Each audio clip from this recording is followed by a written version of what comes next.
Hello everyone, welcome to Radically Loved Radio. I wanted to create a place where people can go to get inspired, get motivated, or find some clarity and get tools to create a radically loved life. I will do my best to provide information on a variety of subjects, including yoga, holistic health, life coaching, spirituality, meditation, and overall mindful living. Each episode will bring you some of the world's best spiritual leaders, entrepreneurs, yoga teachers, coaches, along with some of my closest friends, and we will talk about their life experiences and journeys to create something more out of their lives and how they continue to grow to make that happen. Hey guys, Rosie here. I just want to say I am so grateful that you're listening. We are just getting a massive amount of response on this podcast, and I am so grateful that you're a part of this radically loved community, that you're enjoying the content and that you're enjoying all the guests and that you're still here and you're still working on yourself and your journey and your path. And I pray that you've received some tools listening to the guests or listening to any of my ideas or topics on meditation or yoga and how these tools can help you create a life of purpose.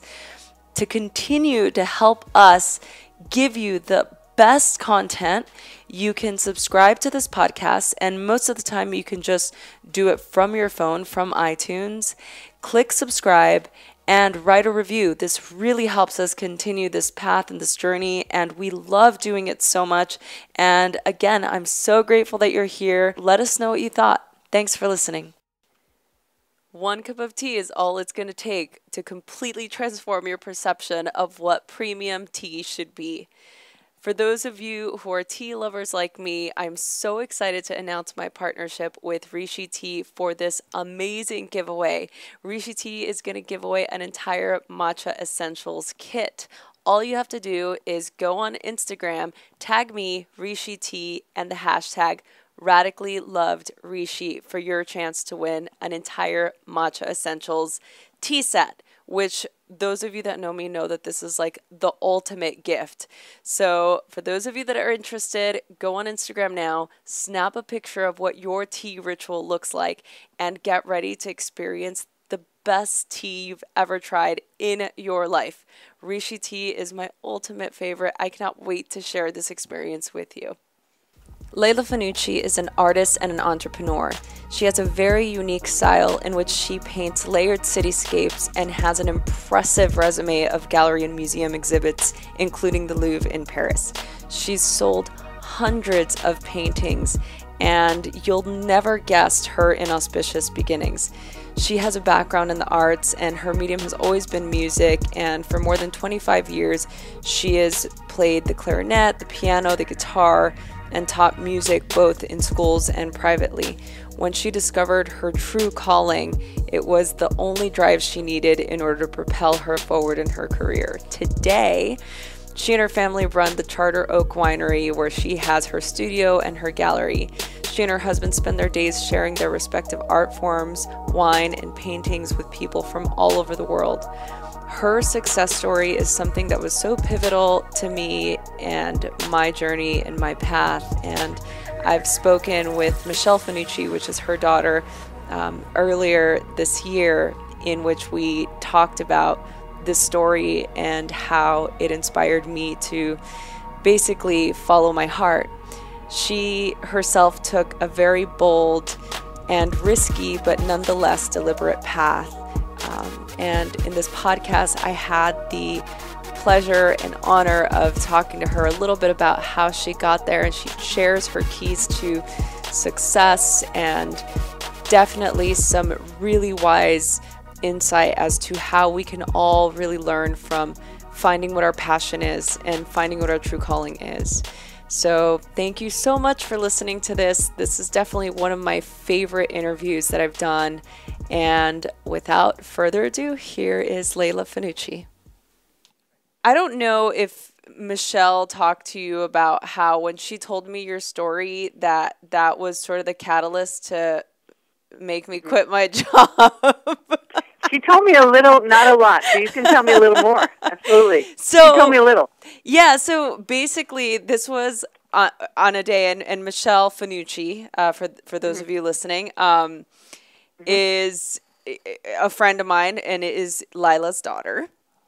And we were at a photo shoot for my old boss, and I was just totally just, like she saw me hunched over on my computer, and I was totally stressed out. And obviously, when somebody's really under a lot of stress, they emit it. You can feel it, you can see it energetically. Right. And Michelle and we had known each other for a couple of years at that point, and she just, came and she sat next to me. We were just chatting, and we were talking about the things in life that we are passionate about, like the things that we really want to achieve in life and things that we want to do.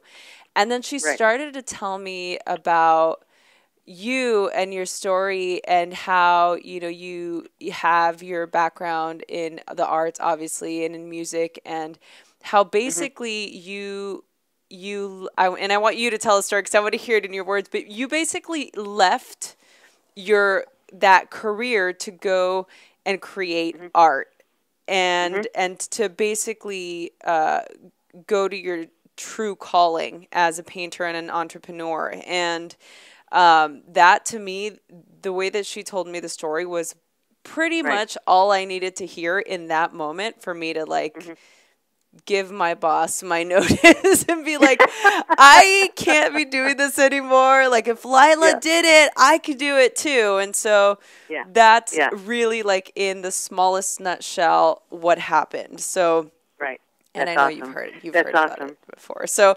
so everyone that's listening, my guest today is Layla Fanucci, who is an incredible artist. She has a signature style that she has created on her own. It's layered cityscapes. She's got an impressive resume, museum exhibits all around the world.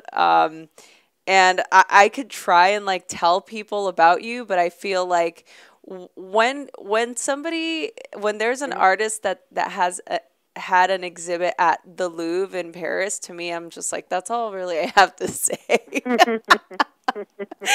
Like, that's it. She's an artist and she's on our show. How lucky are we? So first of all, thank you for being here, Layla. I'm so excited. Oh.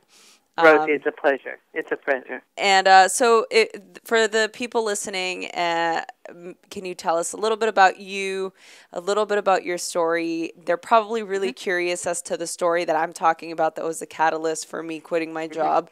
So maybe tell us a little bit about that. Sure. Well, I was a music teacher for 25 years, and my last job was at Stanley Catholic School, and I was there for 10 years. And when you teach, you are, and rightfully so, bringing out the talent in the children and their talent, and so that's what a good teacher does. But after 25 years, I wanted to kind of explore what was inside of me, and so I just had this.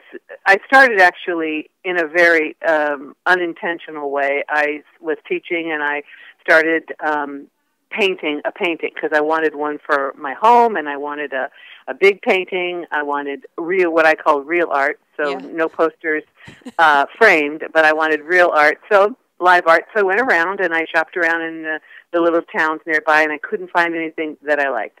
So I went to a Ben Franklin store, and I bought a big board of a canvas, and I bought maybe 6 feet by 5 feet. And I bought paint, and I just went in the back of my backyard, and I painted a painting, and that was my very first painting. And it was everything I wanted. It had a lot of color, and I didn't think it was particularly that good, but it had all the elements. It was big, bold, and had a lot of color, and it was a live piece of art. So I brought it to the framer, and he framed it, and I put it on the wall. I'm still teaching. And during the next year, at our parties and this kind of thing, 9 people asked me, where did you get that beautiful painting?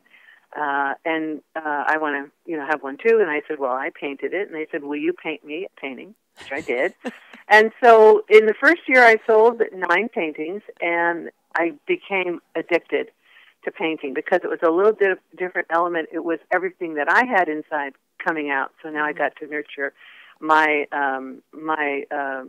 artistry. So it felt very, very good, and I enjoyed it so much. A year later, I quit teaching, and I dedicated myself to painting 200 paintings in 2 years, and I painted 14, 16 hours a day, and I loved every moment. And that was the beginning of how I transferred from, and I like to say I changed mediums from music to art. Instead of saying I was an artist 20 years ago, I think I've been an artist my whole life, but I just changed mediums in 1999. So that's how it started. That's how that, and that just to me is something so beautiful. You're just the story of you being able to, you were working with kids and teaching them how to bring this part of themselves out in them, and then something happened and you were like, wait, this is something that I love to do and I want to do this now. So how did that moment happen for you? Well, it was in the painting for the other people that I became really addicted. I really loved it, and in my breaks I would go paint. In my lunch break I'd go paint. So I knew it was something that felt really good to me. And it's just when you nurture any kind of talent you have, it feels really good. It's what you are meant to do. It's what you want to do. It's what you feel really good doing. And I've been painting for 20 years since that time, and I've never woken up one day and said, "Oh, I've got to paint today." It's totally the opposite. I can't wait to get to it. So when you have a passion, you want to be there. That's why they say it doesn't seem like work, because you love being there. You want to be there, and it's what you want to do. So that addiction happened when I was painting that first year, and then it was a challenge to make it work into a business, and that was the next few years. What I had to figure out was, how do I make art a business? Because I still had 3 kids who needed to eat. So that's right.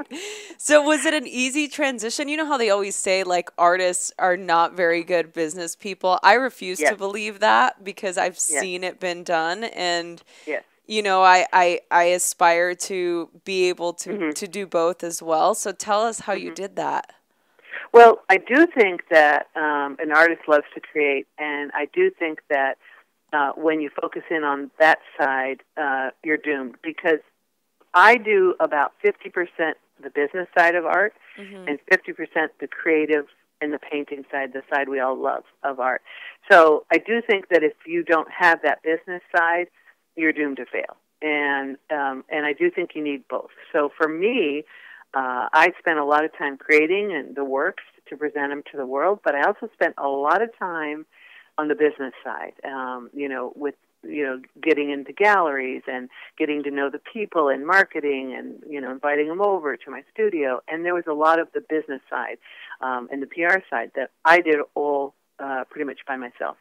So I think one without the other, it'll work if you don't want to make art a business. It'll work. It'll work, and if that's what you want to do, as a hobby or as a gift to people or things like that, as charity, it'll work in that way. But if you want to make art a business, as I did, then you have to really focus 50-50, 50 business, 50 creating, and that's what I did. Wow. And you have such a drive, Layla. Like, there's something so inspiring about your drive and your dedication to making these things work. And I think that a lot of the times we struggle with having the principles to thrive in that sense. So have you always had that sense of drive? Have you always been that committed to what you're doing? Is this like your temperament, or was this something that you learned early on from somebody else? I think the key to that, the answer to that question is this: you have to really find what you love to do, not what you think you have to do or what somebody else thinks you have to do, but you have to find what you really love to do, and then you have to make it work in a business type setting. So my goal was this, because you have to be a little bit realistic as well with any career that you change to. And my goal, because it was a career that there's no ladder, I'm the only ladder. I have to create this myself. And so I gave myself 2 years, and because I did have 3 children, and 2 of them were in college, and that's like the worst financial time of any person on the planet. So I did have that looming over my head. Right. And what I said to myself was, I'm going to give myself 2 years. And if I can make as much as I did teaching in 2 years, and then and continue up, then we'll continue on. And if I can't, then I go back to teaching. And that was kind of my goal. So I had a goal to work very hard to achieve that goal. And I set goals for myself. I was honored to be in Marlo Thomas's book, It Ain't Over Till It's Over, where she wrote about 60 women who are entrepreneurs. And I was honored to be in her book, but I love the one fact that she put in, asking me, how much did you make as a music teacher, and how much did you make in 2013? And I told her both numbers. And in 2 years, I definitely made as much as I was teaching. And 10 years later, she did the math, and it was like this. Layla made, in 1 year, selling 23 paintings that year, as much as she would have made had she been teaching for 33 years. So when you follow your passion and you really work hard, and it's something you really love to do, I think the money follows, but I also think it's a lot of work. And so for me, you have to kind of have these goals and these hoops. You can't just go in blindly. And then you have to try to meet those goals and meet those hoops. And then things start to click. But it's not something, and I tell this to everybody, that happens quickly overnight, or, I mean, that idea that it happens and success is there and you're there. Selling the 23 paintings took 10 years of a lot of hard work. And so devotion, dedication to only that craft of that artistry of painting. So when people come to me and say, well, I have 5 kids and I have 4 jobs, and it's not going to happen. You have to focus in on the one thing that you love and make it happen. And that's what I did. Wow, and that's so great. And I have 2 questions. I have so many questions, and I'm like, okay, I'm going to try and prioritize.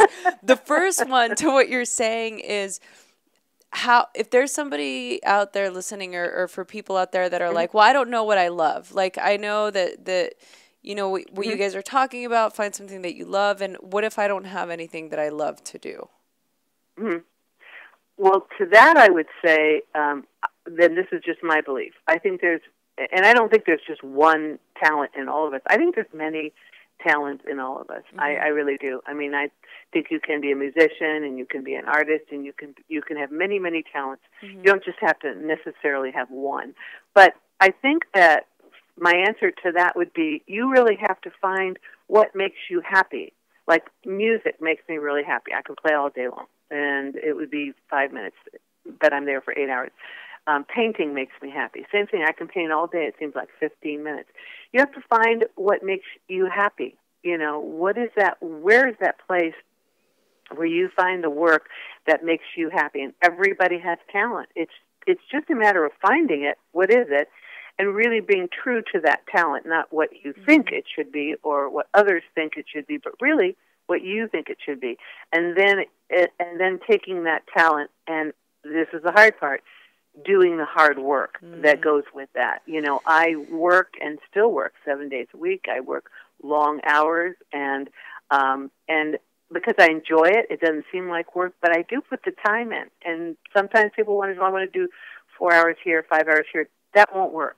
Really dedicate your time to what you love to do, and then your passion is now nurtured, and it grows and it grows and it grows, and then you climb up that ladder. That's how I think, what I would say.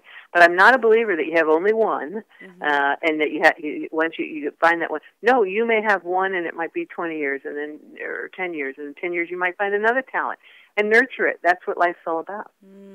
That's so true. I love what you're saying about being able to nurture those talents that we have, especially when we feel like we maybe don't have one, or we feel like we're having a hard time connecting to something that really brings us joy to do. Right. Another thing that, just to piggyback on top of that, is the idea of hard work. Obviously, you do not shy away from hard work. I don't shy away from hard work. I really believe what you're saying, how things do take time and dedication, and you have to be committed. Mm-hmm. What do you think is happening in our age that we're in now with that? Mm-hmm.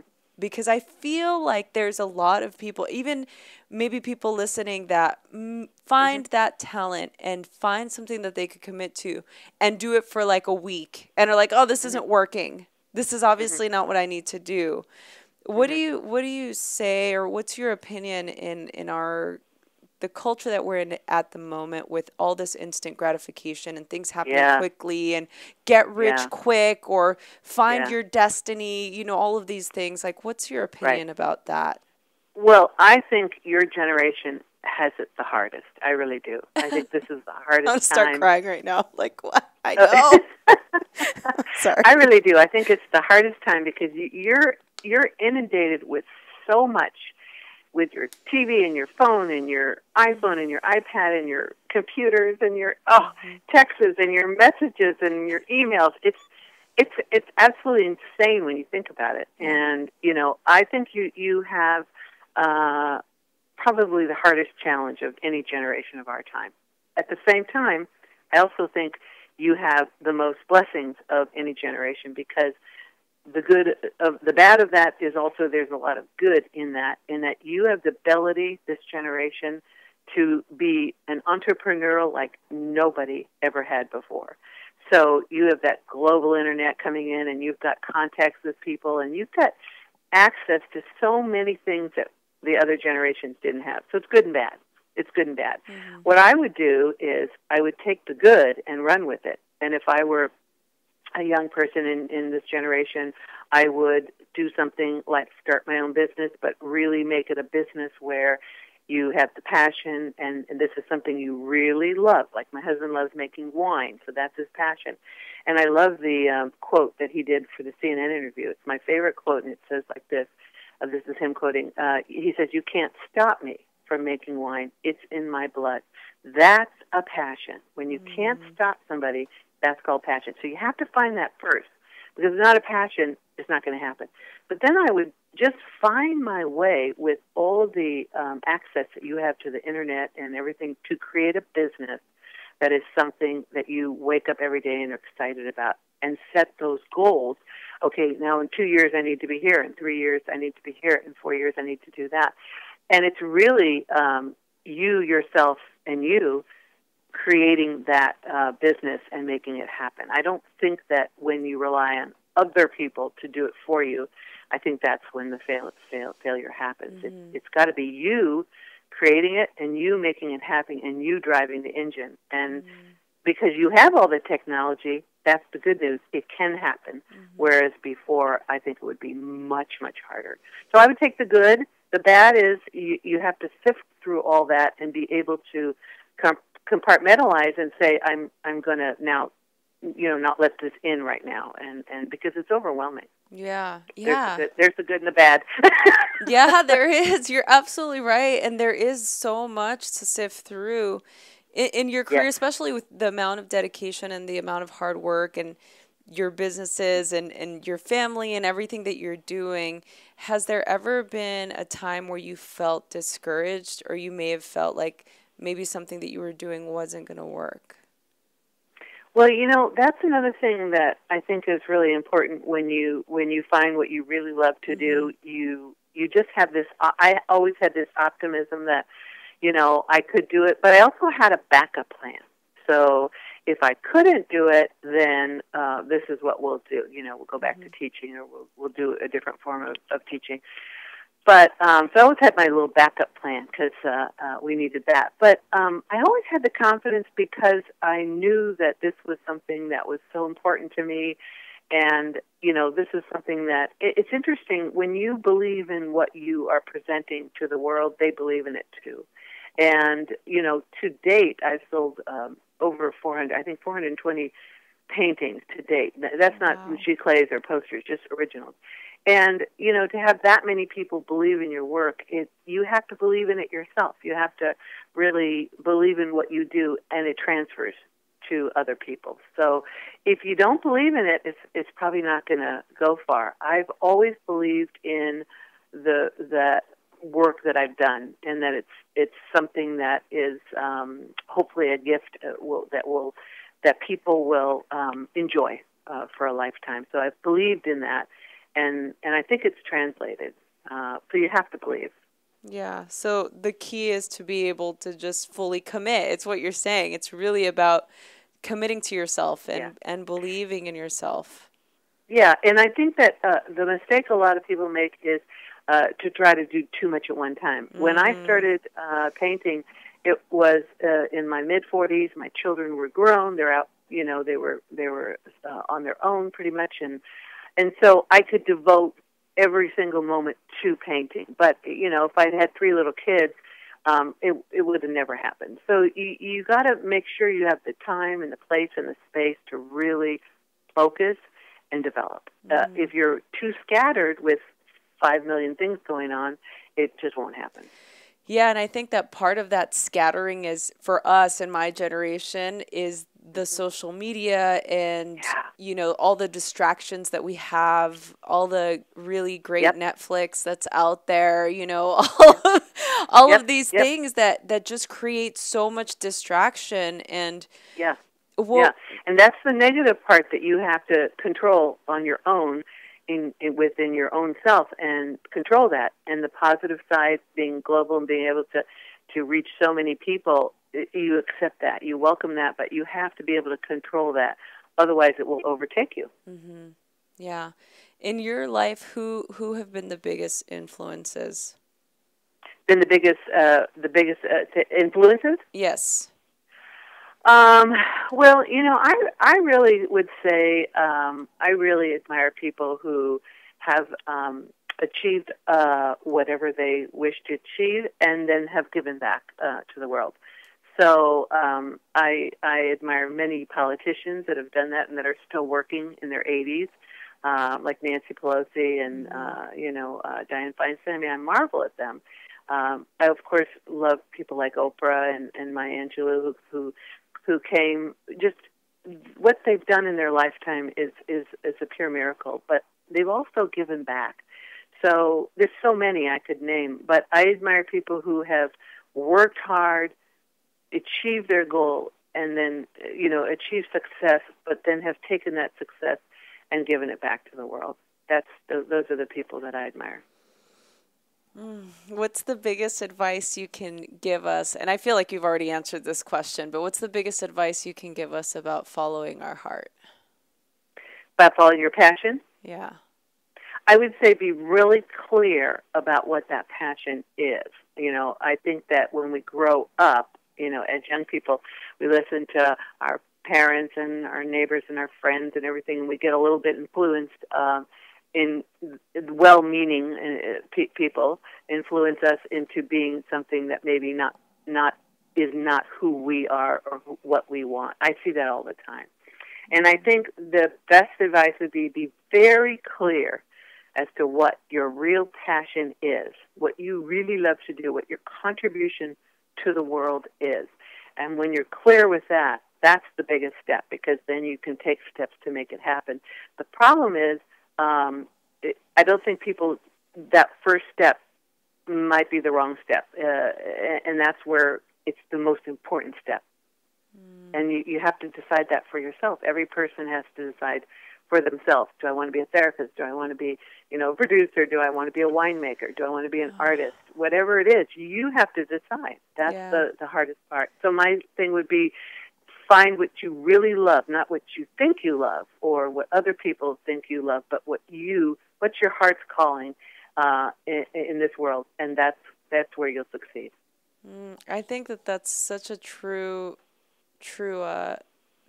statement, and such a very authentic way of looking at your own life and your own desires, to be able to have that really clear evaluation of what it is that you want to do and what you want to create. And at the end of the day, it really is, what do you want to contribute to the world, right? It's like, what exactly, in which way do you want to show up to the world? Why you know what a big thing for me is, and this is something that was a big fear for me, and one of the things that was part of this catalyst that propelled me to follow my dreams was the fear of living my entire life never have even trying, right? Mhm. So Right. there's so many people out there that are just afraid of attempting to follow their passion. You know, Yeah. they're just so consumed by the fear of Mhm. what if it doesn't work? What if I mean, what's the Right. worst thing? That it won't work. But what does not working really look like for people? Mhm. Well, but there's the backup plan. If it doesn't work, what's the next step that you would like to do? What's the backup plan to that? There's the backup plan. Also, I think people's biggest fear, and it was mine, was financial part. Mm-hmm. I have to, pay these bills, and I have to, get these children through college, and so, I can't. You can't just, you have a financial responsibility. You can't just, oh, I'm quitting my job, and blah blah blah. So I think the biggest part is the financial part, and I Yeah. think that part can be worked out if you, make a plan to, maybe you go into your savings, or maybe, you save for a couple of years to make it happen, or you have to just you have to plan and make a plan. I want to give myself a couple of years, so how am I going to support myself during those couple of years to make it happen? You do, and there's the business side of all Right. this, and there's the business side of all that. It's never I just quit my job and started painting, which I did, but it was. Did do that, but I also had a plan. I had a 2-year plan. I had enough to make it for that 2 years, and then we would have a backup plan. So I just think that most people don't think they can do it. Yeah. But if you really, really work it out and plan it, and you really, really want it, you can do it. You can do anything. And just look at other people who have done it to inspire you. I mean, Oprah is a huge. When you think of where she came from and what she's done, Mm-hmm. it's mind-boggling. So you can really do anything, but you can't just fly into it. No one's going to give it to you. It's not going to be handed to you. The truck isn't going to come and give you all the instructions to the front door. It's you got to make it happen, and you got to have that plan. And I'm a believer that anything's possible, but I'm also a believer that with that statement comes the long and hard work that goes with it. And when I say hard work, I worked many, many, many hours every single day, and I still do. And so I don't just, paint for 5 minutes a day or work for 5 minutes a day. It's long hours, and I just put it in. And so you have to do that as well. Oh, yeah. I agree.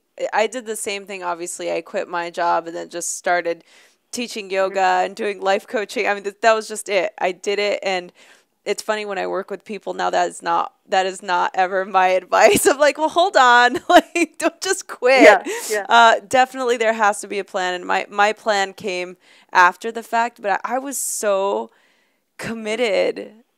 Layla, I was so committed, and I was so, like, I just believed, and I knew that I was just in the right place, and I just knew it would work. So I'm like, Yeah. I don't necessarily need a plan, because I Yeah. know that this is where I need to be, regardless of what happens. And thank goodness that it's all worked out.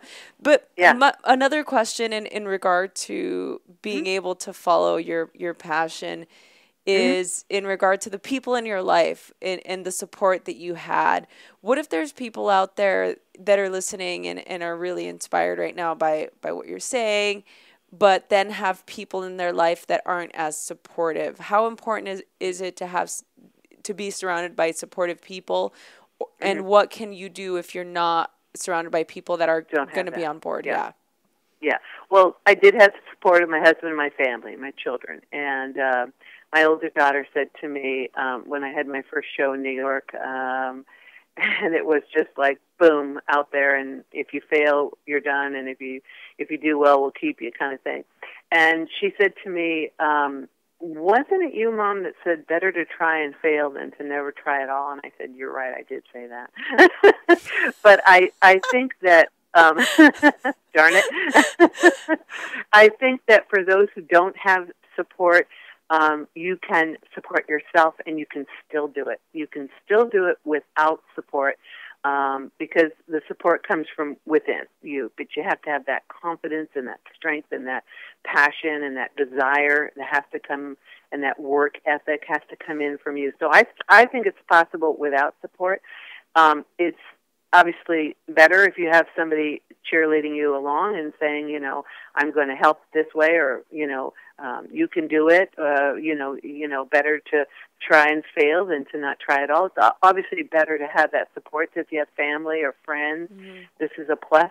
This is always a good thing. But if you don't, I think it's really possible, and I think if you look at a lot of successful people in the past who have not support, or had really worse than that, tough situations where people were taking from them and they were still able to succeed. So I think it's definitely possible. Absolutely.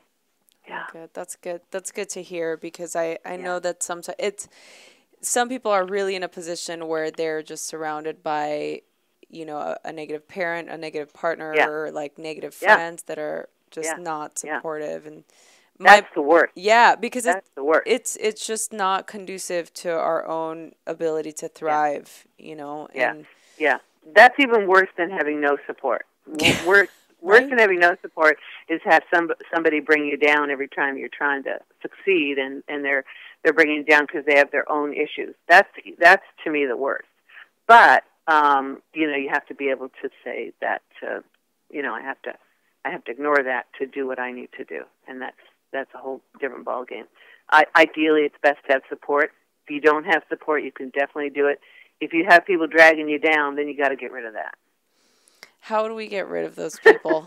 I'm like, give us some tips. Dragging you down? Well, people drag you down. They drag you down for their own reasons and their own, baggage. But you have to say, I'm not going to deal with it, or you have to say, I'm going to ignore it. I'm going to deal with it, but ignore it. I mean, that has to be your personal choice. But to be successful, you have to focus, and you can't focus if you're sidetracked in other directions. And that's what I was talking about before, where you go in all these different directions, you can't succeed. Mm-hmm. Focus on what you really want to do. And if you have people who are bringing you down, you just ignore them. You absolutely ignore them. You carry on. If you had to give us like 5 keys to success, what would they be? I would say the most important, find what you love to do. What is your passion? And I don't believe you have one. I believe everybody has many. So find it, tap into it. And then I would say have a plan, a really good plan on how to get to where you want to go. Where do you want to go, and how to get there. I wanted to be an international artist, and I wanted I wanted my work to speak to people. And so what are your goals, and how do you get there? And then I would say 3 would be to work really hard every single day and focus in on that goal. And don't get sidetracked with life or all these other things that come along. And you're going to have to be a little bit sometimes selfish with your time. I do a lot less dinner parties and a lot less social stuff because I want to paint and I want to focus on my work. So some friends understand, some don't like it, and that's just, you have to say no to a lot of things and focus. And then I would say have a really good plan, and make sure you're checking your plan and you're getting to where you want to go. It's a step-by-step process. And I would just say once you get to the top and you get to where you want to go, then the last step is to give back. And to give back in any way you can, in any way, shape, or form. I love to give back to the children that I used to teach and have them come and see my studio, see the winery, and the wine. It's an artisan form, obviously, of making wine, and so I love to share that with them. This is how we make wine. This is how I make my art, my cities. And then we go to the side and they paint. I give them canvas and some paints, and they make their own painting. And so that's my way of giving back at this point. And it will grow as I grow. So, once you get to that success point, then give back. And that, to me, is the full circle of success. What's the most important thing in your life right now? I think what everybody will say, of course, your family, the friends, the people you love. The second thing for me personally is the most important thing for me is to make sure that I get out all this inside of me, all these paintings and this creativity out on canvas, out into the world before I die. That's what I would love to do. Oh my goodness, I have so many questions. I'm like, and we're running out of time, and I'm like, wait, we didn't even talk about this other stuff. Okay, so just a couple more questions before we wrap up. Sure. This kind of ties back into this idea of being able to follow your dreams and follow your passions, and just maintaining that single pointed focus. For yourself, what is your process? Like, what does your day look like? How do you maintain that focus in your own life? And I know you mentioned like having less parties or having, less social time that you may or may not indulge in with friends, etc. So what does your routine look like? Well, what I do is we have Charter Oak Winery. We have a small boutique winery. And so I host 2 tours a day where we have people come from all around the world, Utah, Chicago, New York, all around the world, India. And I host 2 a day, so that's 2 hours a day. And so I usually try to do them in the morning or in the afternoon, so I have a stretch of time to paint. I welcome these groups, and we show them how the wine is made. We try the wines. I show them how I make my art, how I paint a style of painting that nobody paints in the world, cities on top of each other. And we talk about the art as well. I'm also, my second book is going to be out in June, and that will feature the style that I paint that nobody paints. And so it will be a documentary of that style. So we talk about the art, and then they, hopefully enjoy the wines and the art, and off they go. 2 hours of my day is dedicated to meeting the people, greeting the people, showing them the art and the wine, the 2 art forms here at Charter Oak. And then after that, I close the doors, lock her up, and I go to my studio and I paint 10 hours, 12 hours, whatever I want. And I focus and I do my painting, and at night I try to do my emails and that kind of thing, and I check in the day a little bit, but I mostly focus on painting. So I pretty much do that 7 days a week. When I exhibit, and I exhibit all around the world, then I close the studio up, close the winery up, go travel, come back, open up, and back to greeting the people and working, and that's what I focus on.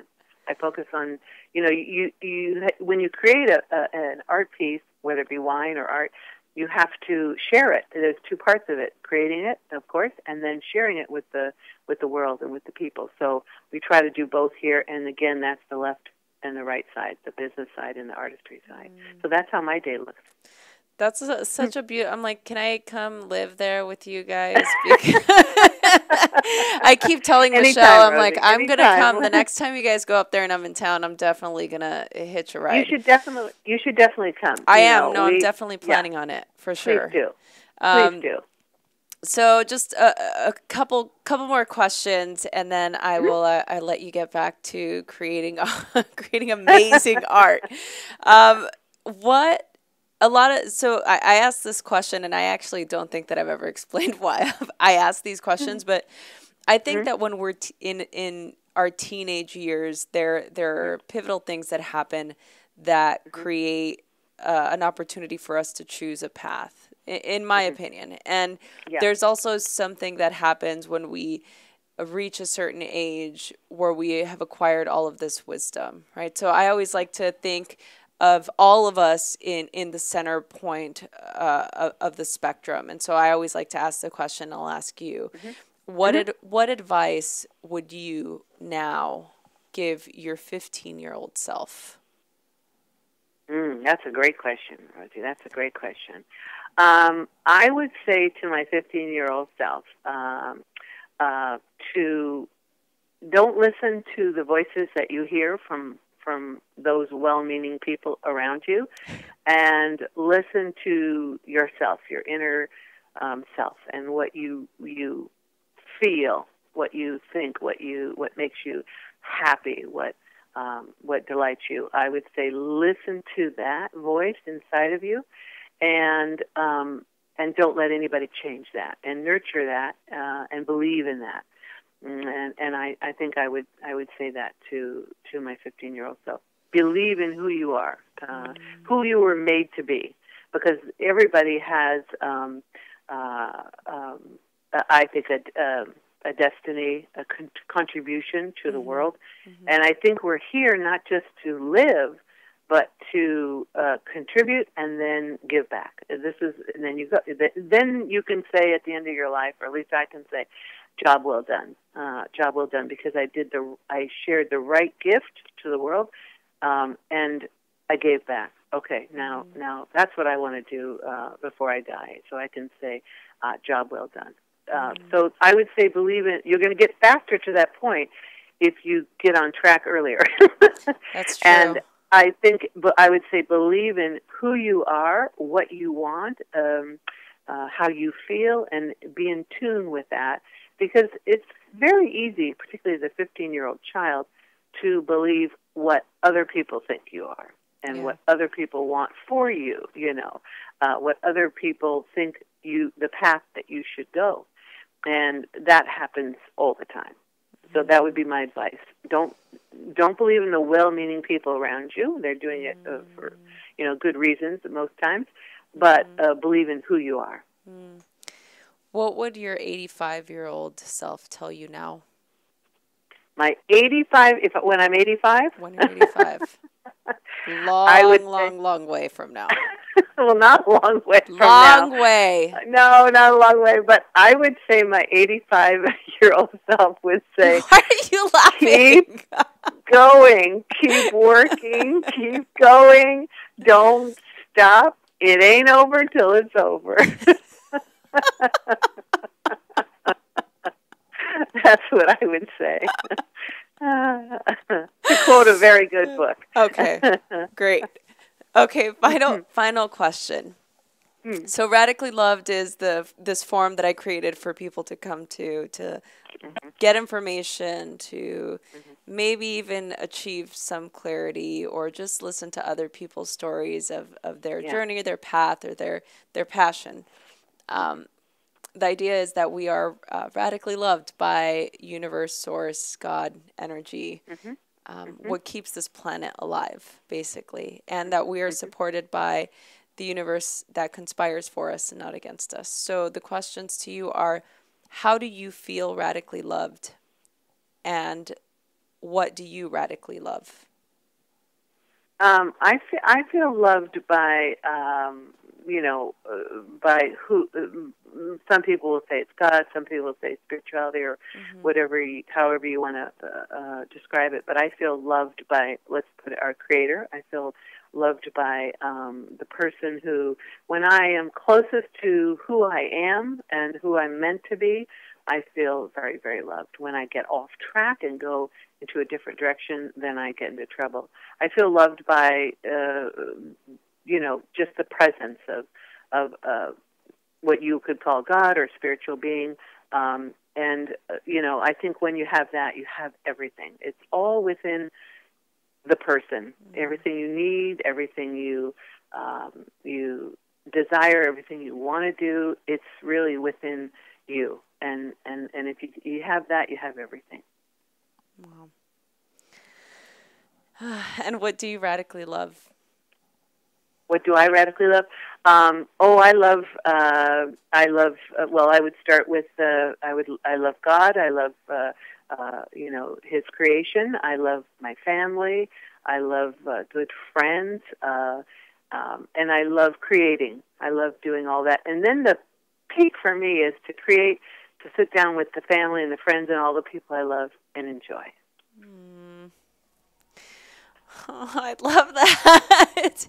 That's so amazing. I'm so grateful for you. Thank you so much for being on. And I do want to say a special thank you to creating your daughter, Michelle, who I love. Thank you for that. Thank you for, thank you for creating her. And I'm talking about creation. Isn't she the best? Yeah, well, I would say my children are my Mona Lisa, for sure. Oh, I love that. They are my Mona Lisa. You guys are all so amazing. Everyone's so amazing and so inspiring. And I want to thank you for following your path and your journey and for creating a path for people like me that didn't think things were possible. And thank you for paving the way for us to believe that anything is possible, and that through hard work and dedication and all of the steps to success that you've given us, that it's possible and it's all achievable. So thank you so much for that from the bottom of my heart. It's a pleasure, and do come and see us. And we would really love that. We would love that. Charter Oak, I will. Art Studio, come and see us whenever you can. And the pleasure is truly all mine. Oh, thank you. For people that want to connect with you, where can we find you?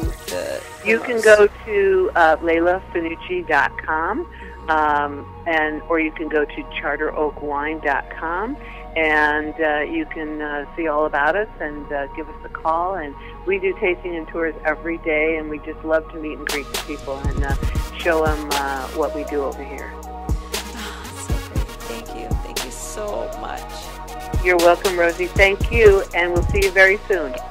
Hey everyone, I hope you enjoyed this episode. I am so excited to continue to do this. Please share this with your friends. Email us, message us on Instagram at Rosie Acosta or on Twitter at Rosie Acosta. Subscribe on iTunes, write a review. We love doing this, so please help us continue to keep this podcast going.